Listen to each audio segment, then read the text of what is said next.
My name is Joshua Mifflin, and I'm privileged to be the interim associate pastor of student ministries here at Park Place Church of God. And may I just say, it is great to be here today, and great to see you guys, all of you. Pastor Markle asked me a few weeks ago if I would mind speaking, and I jumped at the opportunity, and it might not be what you think. I've always wondered, since my first day here, about a month ago, why there's two microphones.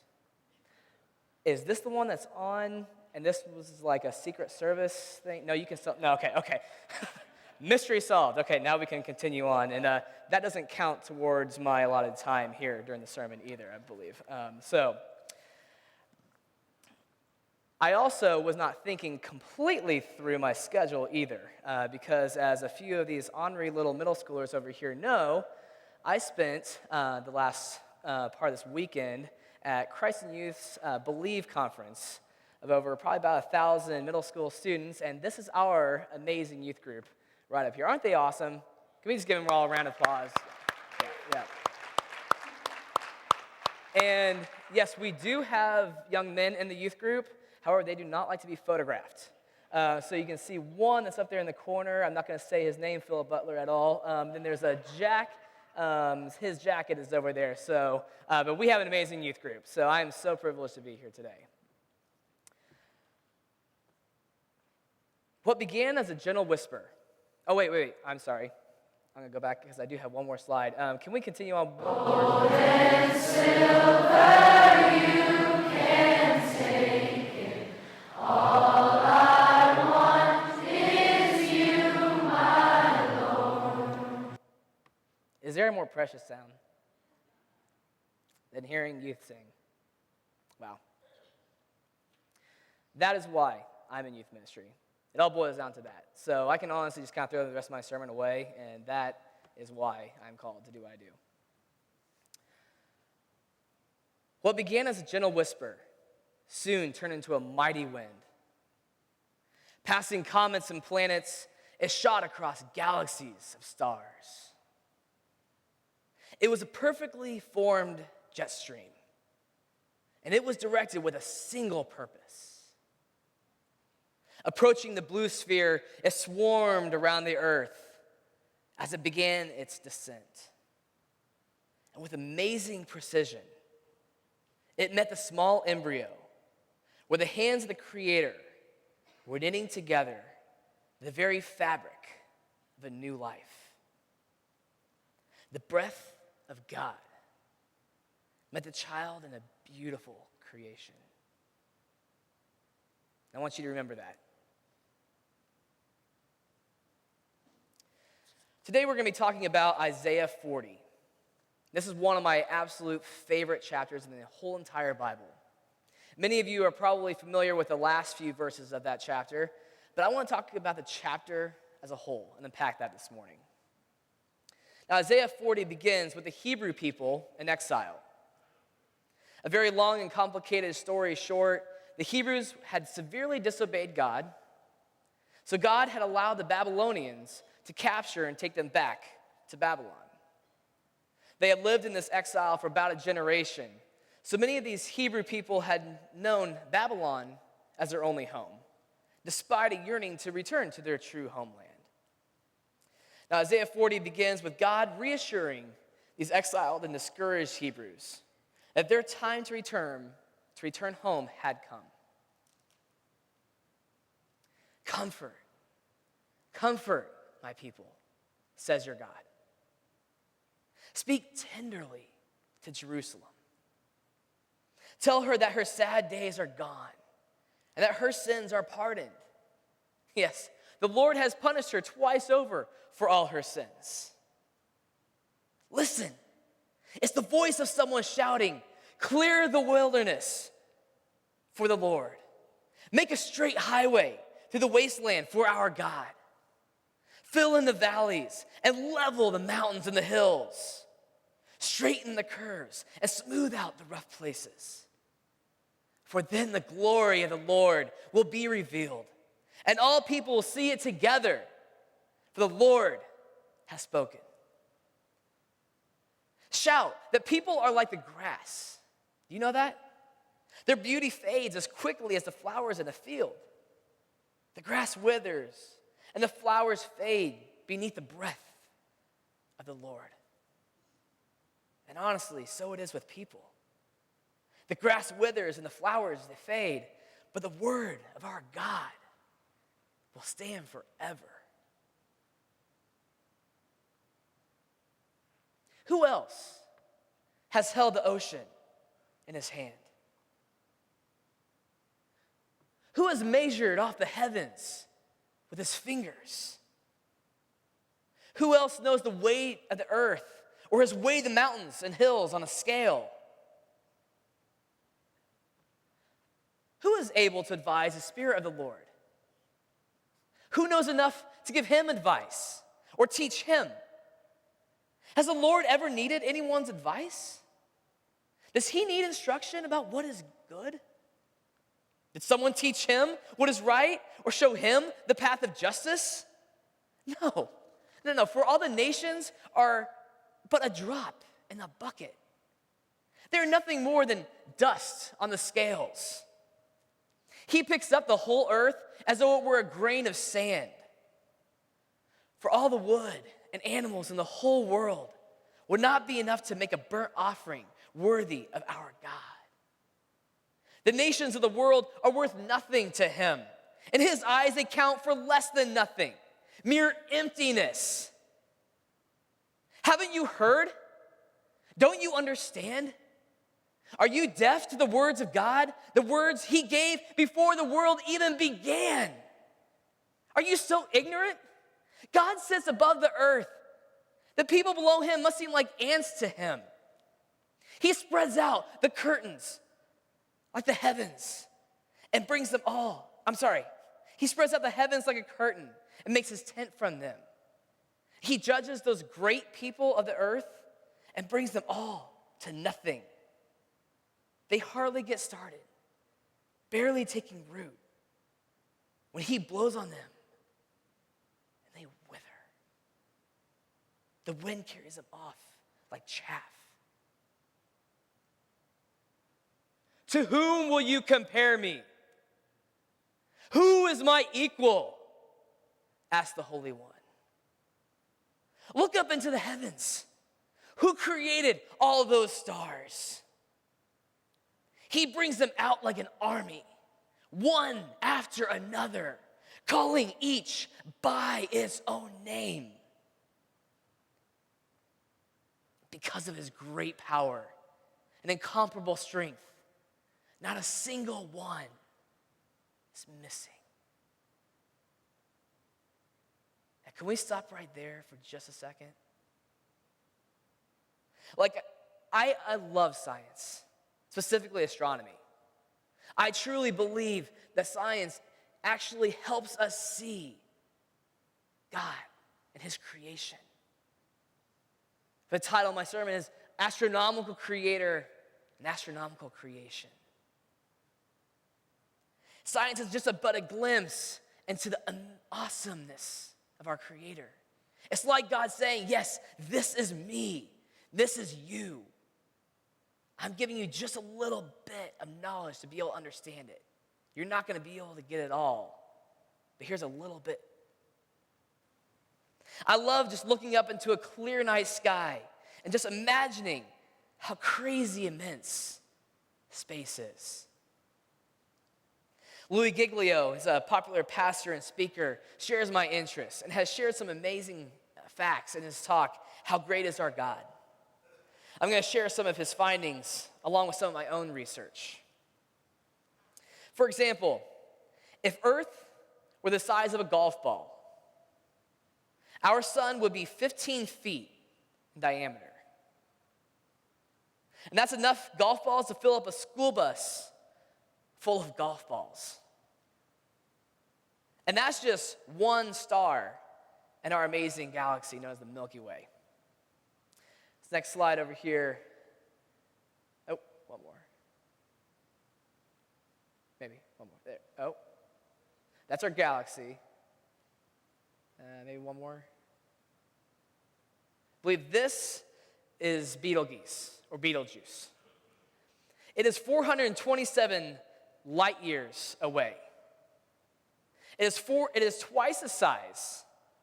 Are you ready? You're probably thinking twice the size of our sun. No.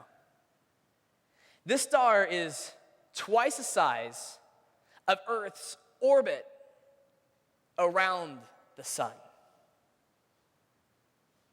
I know, right? Is your mind blown yet? Oh, we're just getting started. Yeah.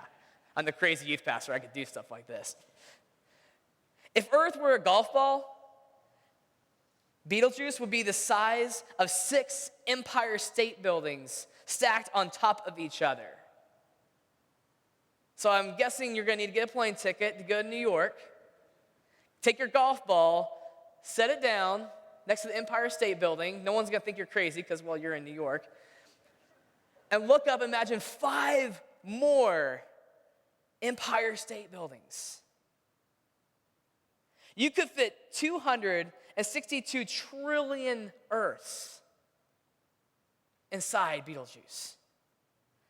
That would be enough golf balls to fill up the Superdome full of golf balls 3,000 times.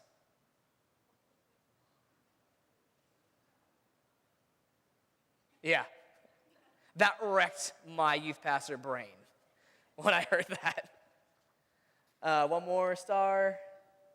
Yes, this is my favorite one. This is Canis Majoris, which I'm pretty sure does translate to big dog in Latin. If Earth were a golf ball, Canis Majoris would be the height of Mount Everest. It is almost 6 miles above sea level, the highest point on the planet. This is the largest star they have found so far in our galaxy. You could fit 7 quadrillion Earths inside it. And we're about to unpack the number quadrillion here in just a second. Because that's enough Earths that if Earth were a golf ball, you could cover the entire state of Texas in golf balls 22 inches deep. And these are just a couple stars found in our galaxy. Can we go back? Yeah, there we go, to the Milky Way galaxy. Doesn't that just look like home? Yeah. And those are all stars in that picture there. Can you see our sun? No, you can't. You ready for this? If you blew that picture up to the size of Indiana, you still wouldn't be able to make out our sun. If you blew that picture up to the size of the North American continent, you still would not be able to see our sun. If you blew this picture up to the size of our entire planet, the tip of a pen would still be too large to make out our sun. To bring this back home, remember, our sun would be 15 feet in diameter, a school bus, compared to our Earth. And sometimes traffic gets a little heavy between here and Indy, right? Perspective. Next picture. Yeah. Those aren't stars, by the way. Each one of those are galaxies. Scientists used the Hubble Space Telescope to take a picture just of an empty region of space. They were like, what's out there? So this kind of zoomed it out to an empty region of space, took a picture. This is what came back. In this image, I'm going to go ahead and do the counting for you. There are around 10,000 galaxies. Someone was really bored, they counted. There are over 10,000 galaxies in this one image alone. And they did a little calculating going each and every direction and realized that there are around 100 billion galaxies. That's what they came back with. Each one containing over 100 billion stars at least. Which means, yes, someone did that on the calculator, which I'm going to spare you from doing when you go home. There are around 100 sextillion stars in the known universe. Raise of hands, who knows about how big of a sextillion is? Yeah, I don't. That is 21 zeros. If you're like me, you're thinking that's amazing, Joshua, but I can't get my head around that number at all. It's interesting, but it just seems big. So let's do it this way. Everyone understands a million, right? I, as a youth pastor, would love to be a millionaire. You know, a billion is 1,000 million, and a trillion is 1,000 billion, and a quadrillion is 1,000 trillion. Here's a perspective that absolutely and effectively wrinkled my brain. 1 million seconds ago, it's 12 days ago. See? That saves you so much work on your calculator, which I dare you to do when you go home. 1 billion seconds ago, you're thinking, I got this, Joshua. Last November, right? Try July 30th, 1986. I'm just shy of 1 billion seconds old. I know, right? 1 trillion seconds ago, you're thinking, I'm on this. The 1800s. Christopher Columbus. Tried 29,700 BC. It's 1 trillion seconds ago. A quadrillion, 30,800,000 years ago. And we still have to go through 1,000 quadrillion to get to 1 quintillion, and then 1,000 quintillion to get to even 1 sextillion, and there are 100 sextillion stars in the universe that we just know of, and our God said, look up into the heavens. Who created all these stars? I bring them out like an army, one after another, calling each by its own name.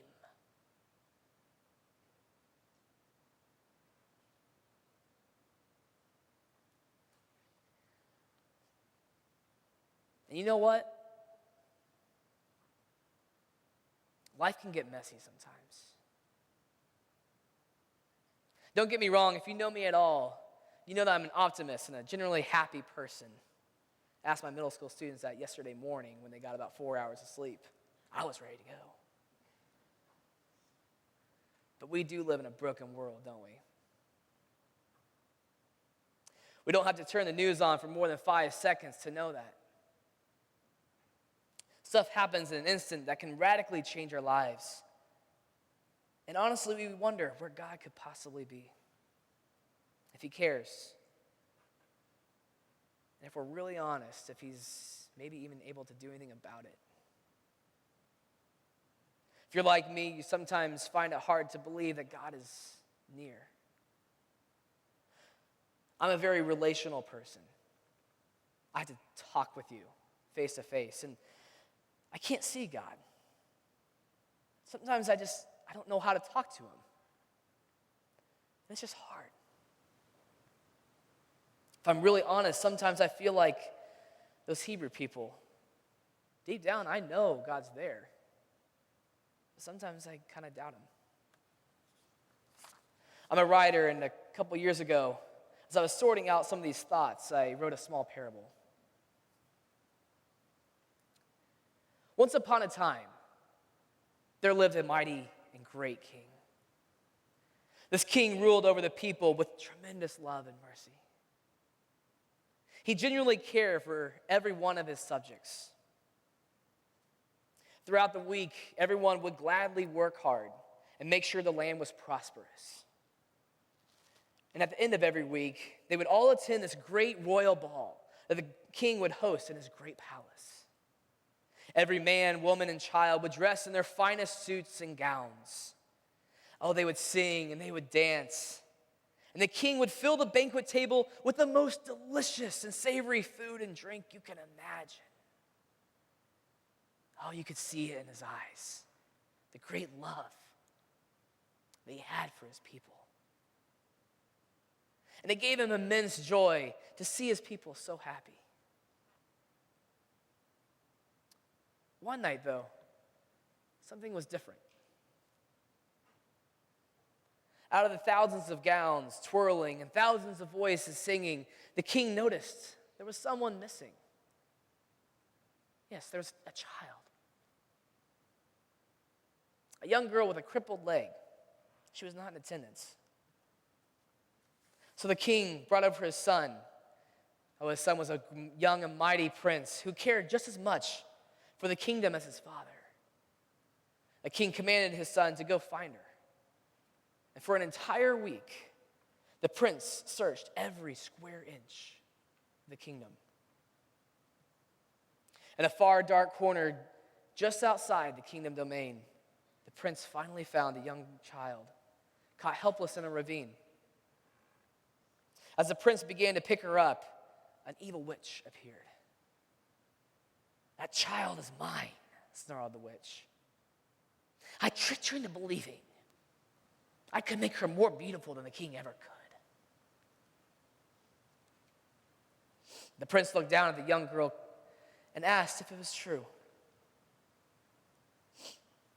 "All the other children tease me for my bad leg," admitted the girl shamefully. "The crutches make me ugly, and I just want to be able to run and dance like all the other children.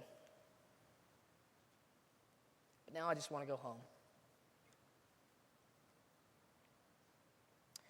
"Dear child, the king loves you more than you can imagine. You may not be able to run like the other children, but I promise you are special for a reason." The witch bartered with the prince. "If the king wants her, then you must stay and pay the price. For as the law declares, if a subject steps into my kingdom, they must die here. She can leave if you die." So the prince placed the young girl on his horse and sent her back to the king. The witch bound his hands, tied a rock to his feet, and threw him into a nearby lake. As the horse guided her back to the kingdom, the young girl looked over her shoulder to see the ripples fade away.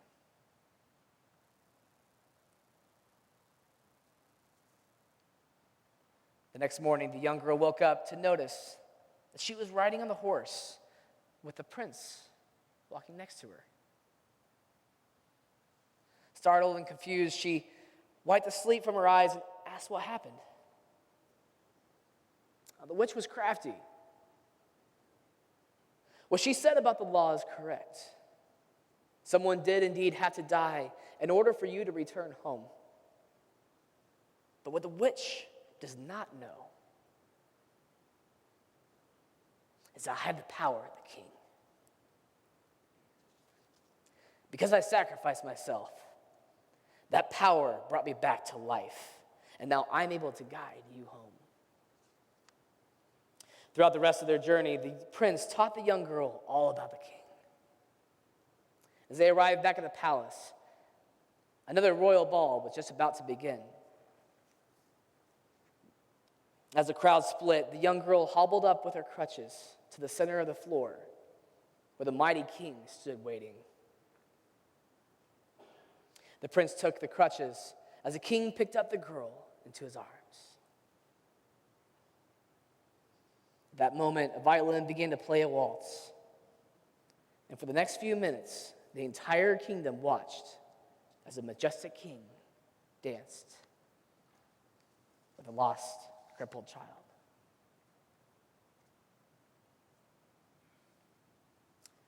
Because of his great power and incomparable strength, not a single star is missing.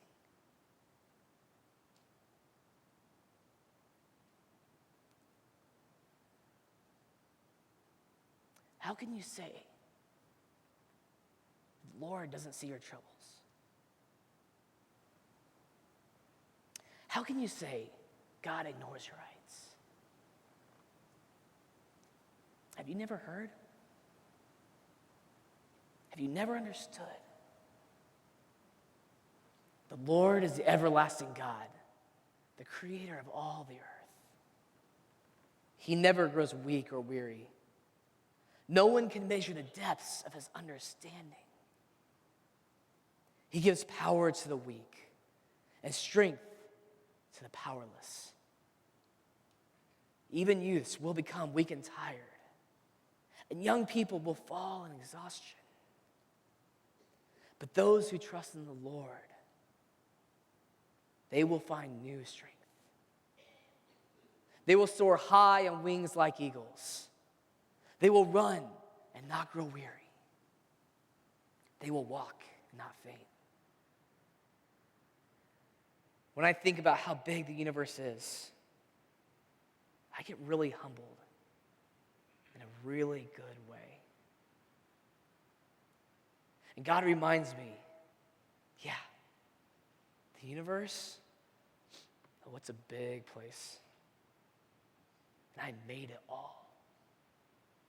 I control all those billions and billions of stars. And I call them out by name. I'm also calling your name. Because you are far more precious to me than those stars. And I will carry you through whatever life is throwing at you. It won't be easy. But I am the master of those stars. And I will give you my strength to carry on one more day. God is a big God.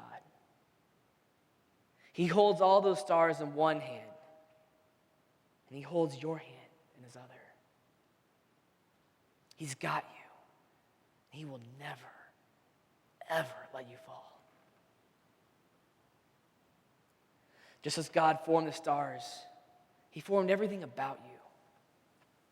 Every strength, every weakness, every personality, quirk, pet peeve was crafted by him. He designed everything from the hairs on your head to your beating heart. He gave you gifts and talents, and he longs to show them to you. He loves you unconditionally. And he wants nothing more in the entire universe than to have a close relationship with you. I want everybody to close your eyes for just a second.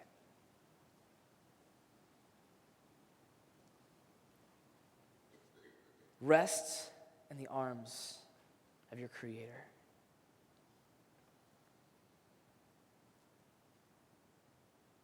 Hold the same hands that carved the mountains and scooped up the oceans.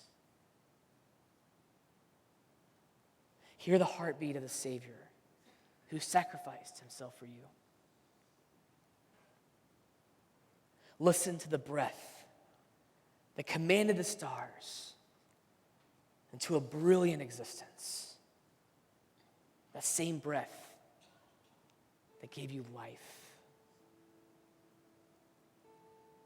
What began as a gentle whisper soon turned into a mighty wind. Passing comets and planets, it shot across galaxies of stars. It was a perfectly formed jet stream. And it was directed with a single purpose. Approaching that blue sphere, it swarmed around the earth as it began its descent. And with amazing precision, it met the small embryo where the hands of the Creator were knitting together the very fabric of a new life. The breath of God met a child in a beautiful creation. Thank you, our astronomical Creator, for allowing me to speak your words today. It's your amazing Son's name I pray. Amen.